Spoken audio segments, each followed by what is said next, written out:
Good morning, YouTube family. Today we're in the bathroom because I like this place. I feel I can hear my echo, but it's just that these walls are so thin. You know what I mean? I'm sure both neighbors, like I have a neighbor over here and then I have a neighbor over there. And I can hear what they're saying, so I'm pretty sure they can hear what I'm saying. But and I close the door because my kids are asleep. So I'm just waiting for them to wake up to start our day. But thank God that they're asleep because they let me do so much. And anyway, today is September 6th. Today is my brother Chris's birthday. Happy heavenly birthday to him. He passed away on September 18th, 2022. So on the 18th, it will be 3 years.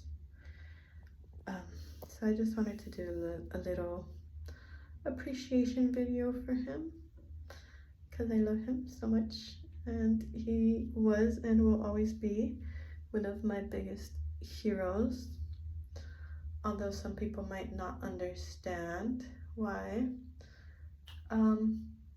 My brother was the most resilient person. Okay, maybe not the most, but I always looked up to him. He was my big brother. He was 3 years older than me. And so if and when I make it to the end of this year, I will have lived more than him. And yeah, I was a little sad this morning. You know, I always have to feel all the feelings. It's healthy to do so. And when you're grieving somebody, grief comes in waves. Grief comes in waves, and one day you'll feel it and the next day you won't, and the next day you might. And so something that I am learning about.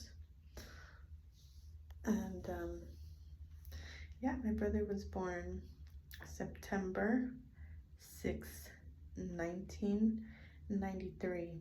And when he was alive, he would say that he was God and that it wasn't his birthday. And he had schizophrenia, and so I knew maybe he was in his own little world, in his own mind.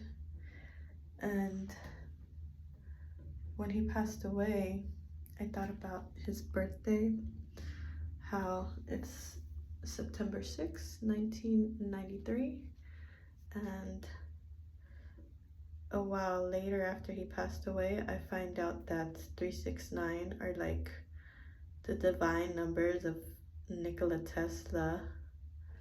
And that was like, wow, my brother really was God.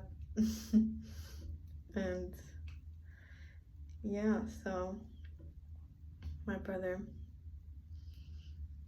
I'll tell you a little bit about his story, right? My brother lived with schizophrenia for 7 years until he took his life.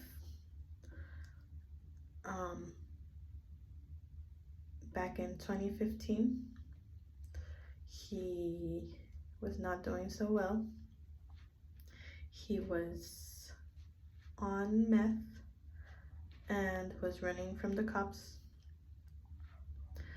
And the next day he was found with a blow on his head. I guess you can say maybe a bat or something, laying on the sidewalk.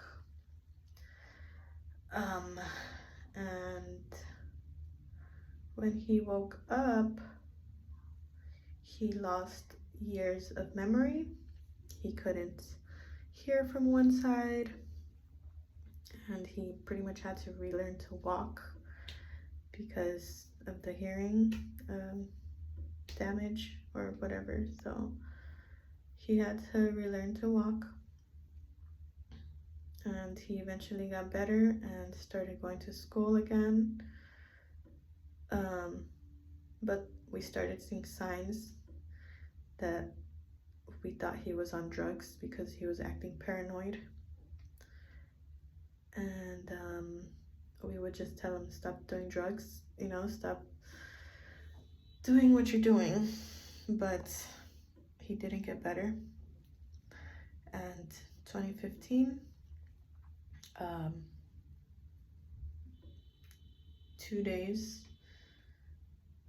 before Thanksgiving, he jumped in front of a train,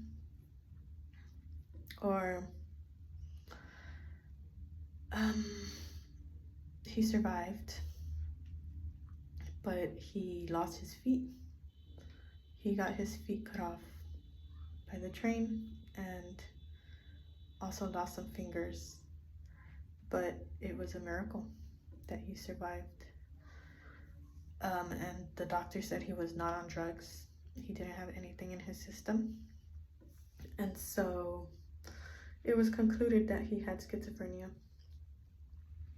And so, as a sister and family member, I feel like, damn, we were not educated to see that he had a mental problem. We were not prepared for that. We were all living in our own lives. Obviously, at the moment, we all had our own duties to fulfill, to be looking after a grown man, I guess. But that happened. And so from then on out, he had a wheelchair until he got his prosthetic legs like months later. Because here in California, to do anything medical takes forever. To get prosthetic legs, you need like approval of insurances and all of that. And yeah, there was also a time where we had a problem getting a refill for his medication, because he was under 2 insurances, and so they wouldn't give him his medication. It was such a drag, and he needed his medication for schizophrenia, right? Because he was paranoid without it. And he was hearing voices. So yes, there was a time where he was off his meds because they wouldn't give it to him, and he attacked my mom. And so the cops took him, and my mom never pressed charges or anything like that, but I think the state did or something, and he was on probation from then on out. So he wasn't supposed to leave the state, but he also had another episode, a schizophrenic episode, I think you call it, and he was so paranoid to be here that he moved to Wisconsin because we have family there. He moved to Wisconsin, and now he had an arrest warrant because he left the state. So anyway, things didn't get much better over there. My brother, he became an alcoholic, and when he's on alcohol, the meds just don't work. So he was living with voices in his head for 7 years. And I think the only hope he really had to living was seeing and being a part of his son's life.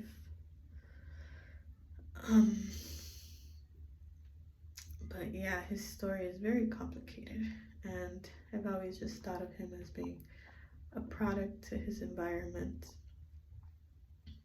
But yeah, I really don't blame him for anything because I was there since we were kids, right? I remember being in elementary and we'd play outside when we lived in the valley with the neighbors. You know, kids just playing outside, but I remember there was gangsters. And I remember that they would call my brother over to come talk to them. And he was like 10, 11 years old.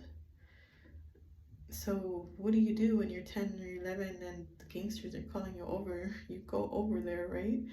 Like, the group of gangsters are calling you. Like, what are you gonna do? You live there. You can't hide from them. You can't. If you try to avoid them, then you become a target. And so that's how he got involved with the wrong crowd. Just because of where he was, where we were. And somehow the gang members from over there were affiliated with the gang members over here. So when we moved over here, it was the same crowd, basically. He got with the wrong people and, you know, he got charged